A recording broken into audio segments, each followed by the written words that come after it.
Assalamualaikum warahmatullahi wabarakatuh. Saya Afifah Rahma Aulia dengan NIM 242.072 dari Prodi Ilmu Administrasi Negara, Fakultas Ilmu Sosial Universitas Negeri Padang. Baiklah, pada video kali ini saya akan membahas dua buah artikel ilmiah dengan topik pengambilan keputusan dalam organisasi publik untuk memenuhi tugas pertemuan ke-1 dan kedua mata kuliah pengambilan keputusan dengan dosen pengampu Bapak Li Permana STMT dan Ibu Ramadona Fitri Helmi SAP MPM. Baiklah, kali ini saya akan membahas dua buah artikel ilmiah terkait dengan pengambilan keputusan dalam proses administrasi publik.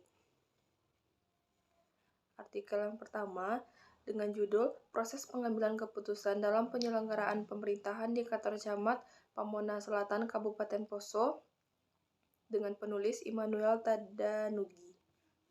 Yang pertama, pembahasan abstrak,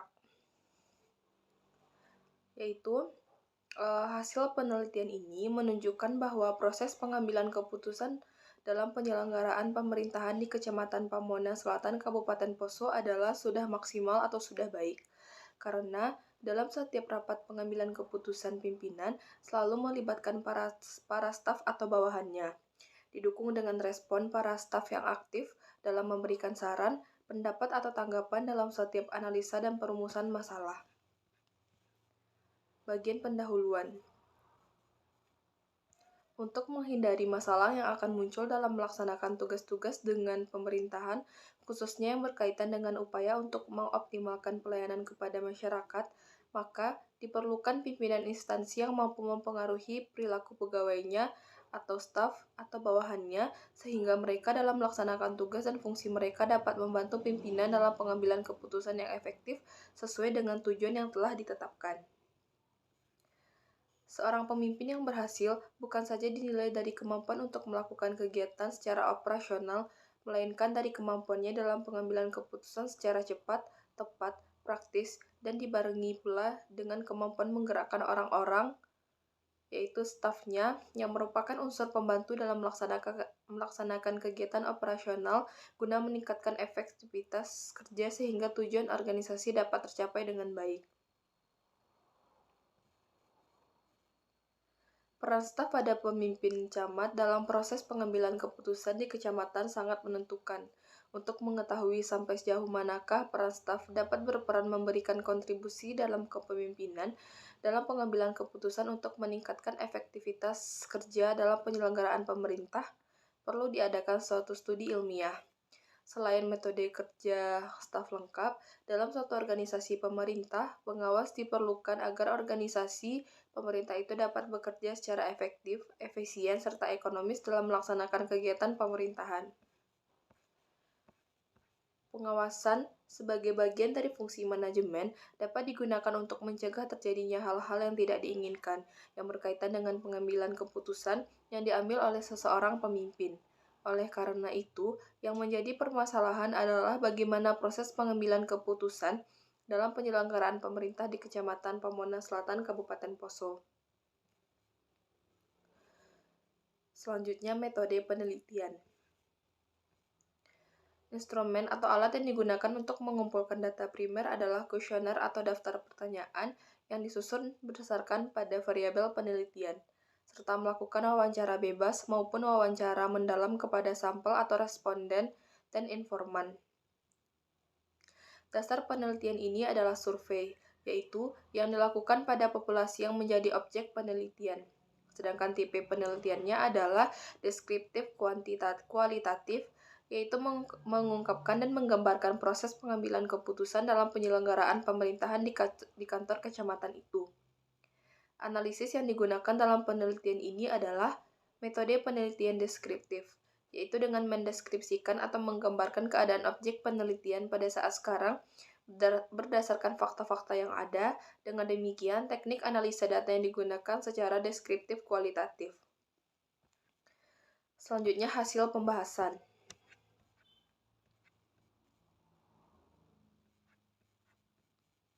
Menurut Xiang Yan, tahun 1980 nomor 79, peranan staf atau bawahan itu adalah sebagai berikut. Yang pertama, sebagai sumber informasi dan data. Karena keputusan itu dikatakan baik apabila keputusan itu didasarkan pada fakta-fakta dan data-data yang erat hubungannya dengan suatu masalah yang akan dihadapi. Yang kedua, sebagai faktor pelaksana persiapan. Adalah suatu faktor psikologis yang sangat penting pula untuk melibatkan para pimpinan tingkat bawah dalam proses pengambilan keputusan. Artinya, jika para pimpinan pada tingkatan yang lebih rendah dilibatkan dalam proses pengambilan keputusan, maka mereka itu akan merasa bahwa keputusan yang diambil oleh pemimpin adalah keputusan mereka juga karena telah turut merumuskannya. Yang ketiga, sebagai kritikus. Disadari atau tidak, salah satu sifat yang baik dan perlu dimiliki oleh seorang pemimpin adalah sifat keterbukaan terhadap kritik. Baik kritik yang datang dari dalam organisasi maupun yang datang dari luar organisasi. Karena itu, peranan para staf atau bawahan sebagai kritikus sangatlah penting karena biasanya sukar bagi seorang pemimpin untuk mengkritik diri sendiri.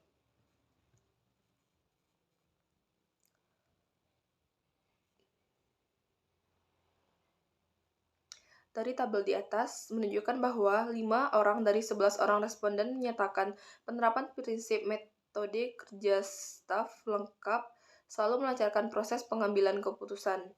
Sedangkan 6 orang dari jumlah responden yang sama menyatakan bahwa penerapan metode kinerja staf lengkap tidak selamanya melancarkan proses pengambilan keputusan, tergantung jenis dan lingkup masalahnya. Dari uraian di atas, jika dihubungkan dengan pendapat si Angian dalam bukunya Peranan Staf Manajemen tahun 1987 nomor 73, dia menjelaskan bahwa dalam suatu usaha memecahkan masalah-masalah dalam pelaksanaan tugas, ide-ide yang ada dalam prinsip metode kerja staf itu dapat memberikan sumbangannya yang tidak kecil. Artinya, bagi manajemen demi kelancaran tugas, baik dalam tingkat pengambilan keputusan dan perumusan kebijaksanaan maupun pada tingkat operasional. Jadi, kesimpulannya dengan penerapan metode kerja staf lengkap ini, baik dalam melancarkan pelaksanaan tugas dan perumusan masalah dalam rangka pengambilan keputusan dalam penyelenggaraan pemerintah di Kecamatan Pamona Selatan, Kabupaten Poso. Selanjutnya, akan dikemukakan hasil penelitian mengenai keterbukaan pimpinan dalam menerima saran dari staf atau bawahannya. Berikut tabel responden tentang keterbukaan pimpinan dalam menerima saran. Dari data di atas, terlihat bahwa 7 orang dari 11 orang responden yang diwawancarai menyatakan pimpinan selalu terbuka dalam menerima saran atau tanggapan bawahan. Sedangkan 4 orang dari jumlah responden yang sama menyatakan bahwa pimpinan hanya memberikan kesempatan kepada staf atau bawahan yang berurusan langsung dengan masalah yang dibahas. Dari uraian di atas, jika dihubungkan dengan pendapat Siangian tahun 1983 nomor 51, pimpinan organisasi lebih menyadari bahwa tujuan organisasi akan tercapai dengan lebih cepat, efisien, efektif, dan ekonomis apabila kemampuan mempergunakan staf lebih ditingkatkan.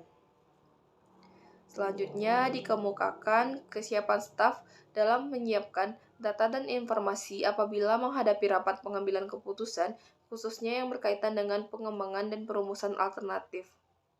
Dapat dilihat dari tabel di atas, yaitu terkait dengan pernyataan responden apabila menghadapi rapat pengambilan keputusan yang berkaitan dengan pengembangan dan perumusan alternatif. Dari data di atas tertera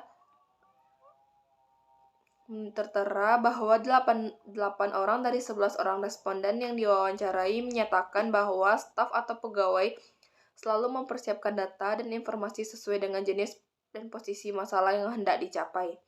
Sedangkan 3 orang dari jumlah responden yang diwawancarai menyatakan bahwa staf atau ahli mempersiapkan data dan informasi hanya apabila masalah yang dibahas berkaitan dengan bidang kerjanya.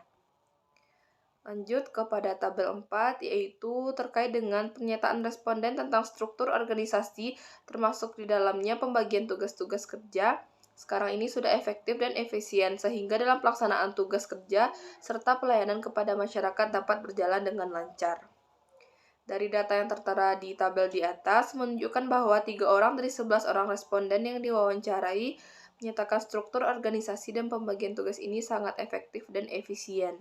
Sedangkan 8 orang dari jumlah responden yang sama menyatakan bahwa struktur organisasi dan pembagian tugas ini saat ini efektif dan efisien. Dari uraian di atas, jika dihubungkan dengan pendapat Siagian tahun 1982 nomor 51, pimpinan organisasi menyadari bahwa tujuan organisasi akan tercapai dengan lebih cepat, efisien, efektif, dan ekonomis apabila kemampuan para staf lebih ditingkatkan. Jadi kesimpulannya adalah seorang pimpinan dalam penempatan para staf sebagai kepala-kepala sanksi tersebut termasuk pembagian tugas dalam organisasi haruslah efektif dan efisien. Lanjut ke tabel 5 yaitu terkait dengan pernyataan responden tentang tata cara atau metode kerja sekarang ini. Apakah aparat pemerintah Kecamatan Pamuana Selatan dalam menyelesaikan pekerjaannya dapat berjalan dengan efektif dan efisien? Dari data di atas terlihat bahwa 2 orang dari 11 orang responden yang diwawancarai menyatakan bahwa tata cara atau metode kerja saat ini sudah efektif. Sedangkan 9 orang dari jumlah responden yang sama menyatakan bahwa tata cara atau metode kerja saat ini belum efektif. Jadi kesimpulannya yaitu keberhasilan dari suatu pekerjaan tergantung dari bagaimana cara metode kerja yang digunakan.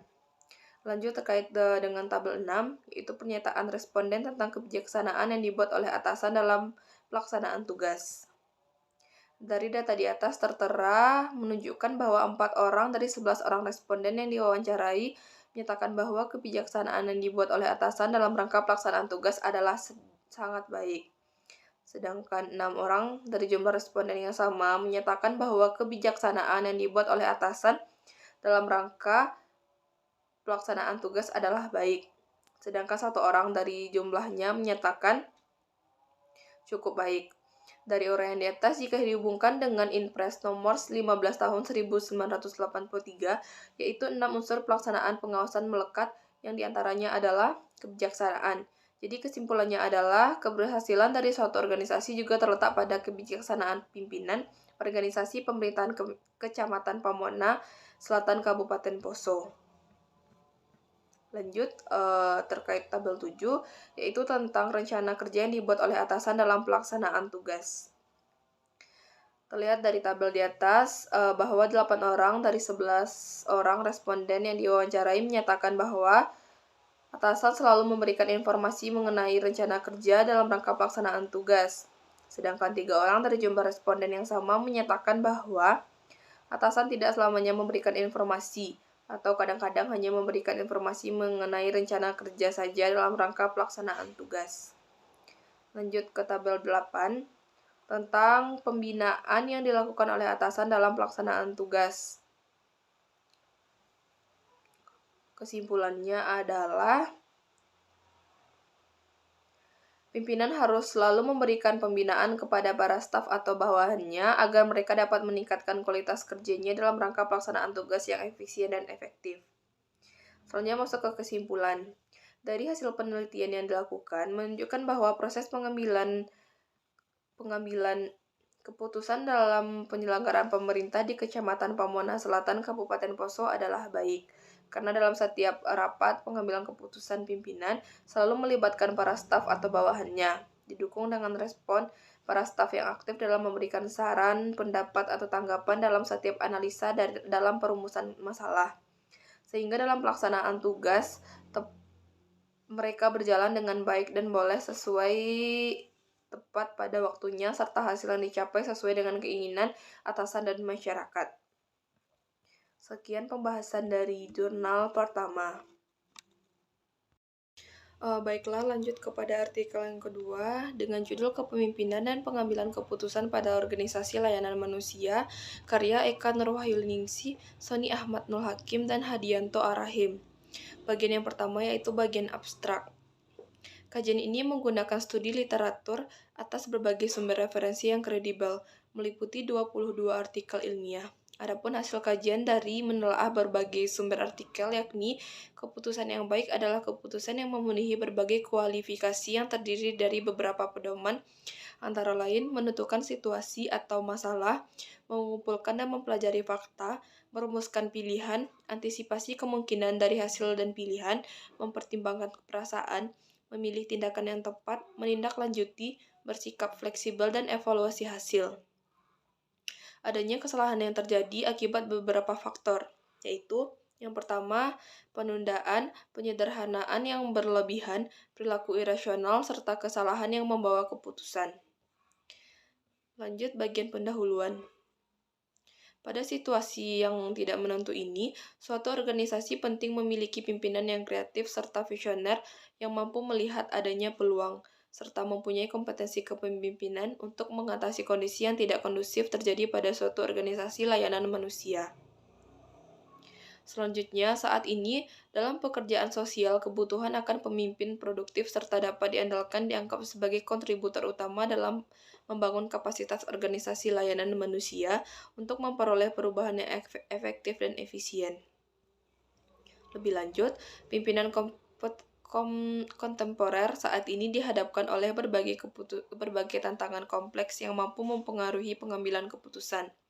Pengambilan keputusan merupakan suatu hal fundamental dalam administrasi, khususnya pada administrasi pekerja sosial di mana pengambilan keputusan dapat mempengaruhi kehidupan individu, kelompok maupun komunitas. Selanjutnya, bagian metode. Kajian ini merupakan studi literatur sebagai pendekatan penelitian. Pencarian literatur untuk mendukung tulisan ini dengan menelusuri database Google Scholar, ResearchTech, Elsevier, dan Human Service Organization, dan beberapa alamat jurnal lainnya yang berkaitan dengan kajian. Dengan menelaah setidaknya 22 sumber yang terdiri dari buku dan artikel ilmiah. Kemudian hasil dari literatur yang diperoleh digunakan untuk mendukung kajian kepemimpinan dan pengambilan keputusan pada praktik organisasi layanan manusia. Selanjutnya bagian pembahasan.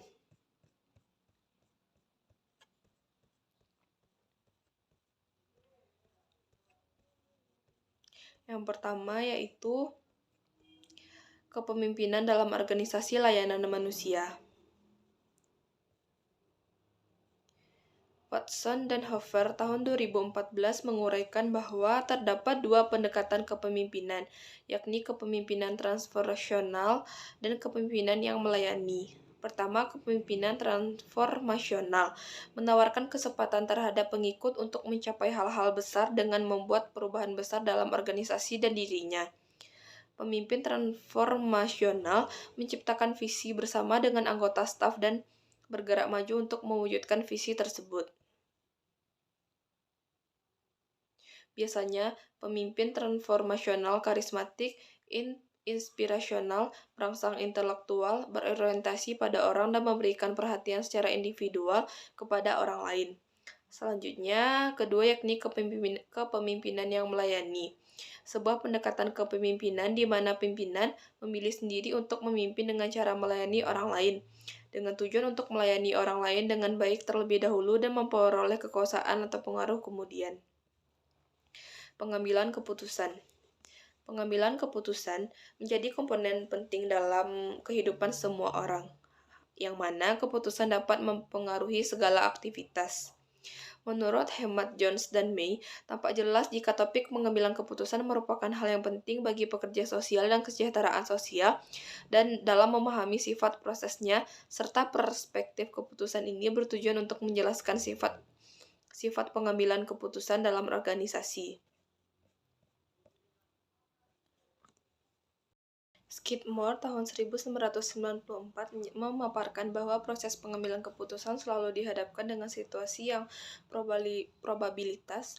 Dengan demikian, maka terdapat serangkaian langkah rasional yang dapat digunakan dalam proses pengambilan keputusan yang akan menjadi efektif relevan dengan social work administration sebagai berikut. Yang pertama, define the situation of problem atau menentukan situasi atau masalah. Tahap awal yang mampu mendefinisikan masalah dengan jelas, sehingga perbedaan antara masalah dan bukan masalah menjadi jelas. Yang kedua, collect and study the fact, yaitu mengumpulkan dan mempelajari fakta. Langkah awal dalam proses pengambilan keputusan yakni dengan mengumpulkan dan mempelajari data yang berkaitan dengan situasi dan masalah. Fakta seringkali relatif dan analisis informasi yang hati-hati yang mampu membantu menentukan prioritas. Dengan demikian, adanya informasi tambahan dapat membuat keputusan yang tepat. Yang ketiga, formulate choice, yaitu merumuskan pilihan. Merumuskan pilihan alternatif yang dianggap paling tepat dan paling baik di antara berbagai alternatif yang tersedia. Dalam membuat alternatif, masing-masing alternatif pilihan harus menunjukkan kelebihan dan kelemahannya. Jika alternatif yang dipilih ternyata tidak mampu menyelesaikan masalah dengan baik, maka dapat menggunakan alternatif pilihan lainnya yang tersedia. Yang keempat, anticipate likely result of the choice, yaitu kemungkinan mengantisipasi hasil dari pilihan. Dalam beberapa hal, hasil yang diantisipasi merupakan perolehan yang paling penting, dikarenakan terdapat anggota staf di lembaga yang dapat melaksanakan tujuan dari lembaga dan mempertahankan nilai serta layanan yang diberikan. Administrator bertanggung jawab dan memiliki wewenang untuk melakukan antisipasi atau tidak. Yang kelima, considers feelings atau mempertimbangkan perasaan. Kenyataannya, perasaan dan emosi seringkali mewarnai, mempengaruhi, dan mengubah alasan rasional untuk bertindak. Tentunya dalam proses pengambilan keputusan, pertimbangan perasaan individu tentang pilihan yang berbeda adalah yang terpenting. Artinya pengambilan keputusan dilakukan secara objektif dan rasional. Yang keenam, choice sound action atau memilih tindakan yang tepat. Penting untuk menghindari penundaan pengambilan keputusan yang terlalu lama.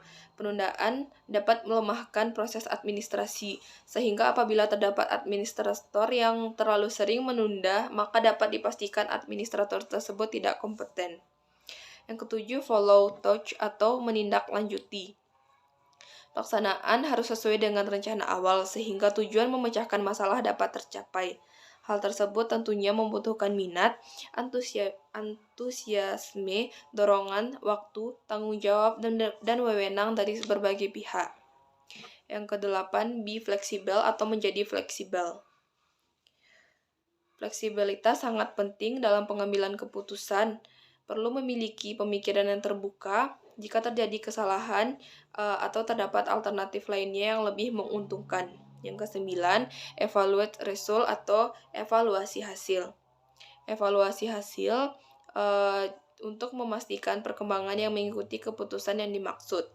Selanjutnya, melakukan evaluasi yang lebih komprehensif sehingga dapat dilakukan perubahan jika diperlukan. Skidmore tahun 1994 menegaskan bahwa terdapat setidaknya 7 kriteria utama untuk menentukan kualitas prosedur atau langkah pengambilan keputusan. Di antaranya, 1. Menyelidiki secara menyeluruh berbagai alternatif tindakan. 2. Melakukan survei dengan berbagai tujuan yang harus dipenuhi dan nilai-nilai yang diimplikasikan oleh pilihan. Yang ketiga, menimbang apapun yang diketahui dengan hati-hati mengenai biaya dan risiko konsekuensi negatif dan positif. Yang keempat, mencari informasi baru yang relevan untuk evaluasi secara intensif. Yang kelima, mengasimilasi dan memperhitungkan setiap informasi baru atau penilaian dengan benar.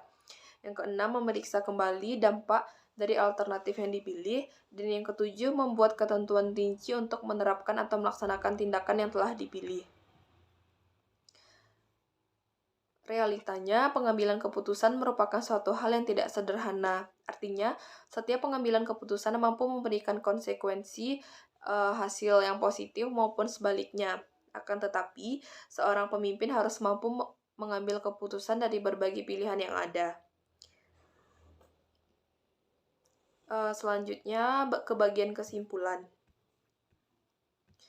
Kepemimpinan melibatkan kemampuan untuk membawa perubahan atau tindakan yang diinginkan untuk mencapai tujuan organisasi.